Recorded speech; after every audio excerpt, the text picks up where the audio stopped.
Hi friends, welcome to my channel. ఈరోజైతే నోరూరించే గులాబ్ జామున్ చేయబోతున్నాను. ముందుగా 1/2 లీటర్ పాలు మనం వేడి చేసుకోవాలి. వీటిని చిక్కగా మరిగేదాకా వేడి చేసుకోవాలి.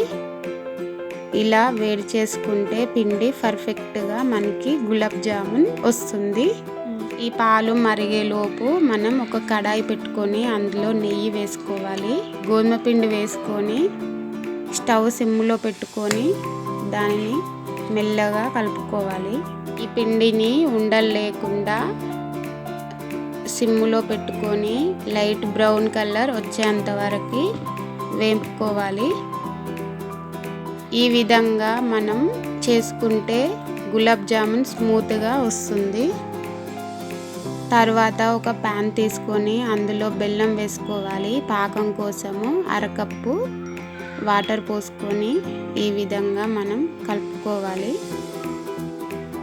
పాకం రావాల్సిన అవసరం లేదు. ఇలాచీ పౌడర్ వేసుకొని దాన్ని పక్కన పెట్టేసుకోవాలి. పాలు ఇలాచుకున్న తర్వాత పిండిలో నెయ్యి వేసుకొని ఇలాచీ పౌడర్ వేసుకొని కలుపుకోవాలి. ఇలా కలుపుకున్న తర్వాత అందులో కొంచెం బేకింగ్ సోడా వేసుకొని కలుపుకొని చల్లార్చిన పాలు కొంచెం కొంచెంగా పోసుకొని ఈ విధంగా కలుపుకోవాలి. వీడియోలో చూపించినట్టుగా కొంచెం కొంచెం పాలు వేసుకుంటూ కలుపుకొని చపాతీ పిండిలాగా కలుపుకొని ఈ విధంగా అయితే పిండిని కలుపుకొని పెట్టుకోవాలి. ఇలా కలుపుకున్న తర్వాత చిన్న చిన్నగా రౌండ్గా గులాబ్ జామ్ సైజులో చేసుకొని అన్నీ పెట్టేసుకోవాలి. మీకు వేరే షేప్లో కూడా చేసుకోవచ్చు.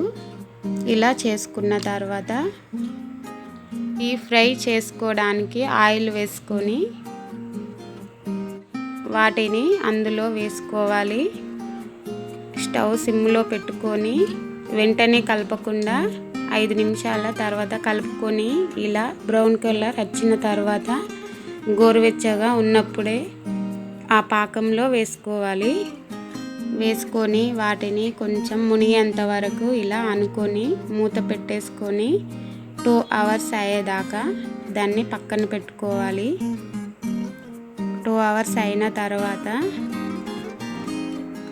పాకం దగ్గరికి వచ్చిన తర్వాత వీటిని తీసుకొని సర్వ్ చేసుకోవడమే. ఈ విధంగా సాఫ్ట్గా ఇంట్లోనే గోధుమ పిండితోని చేసుకోండి.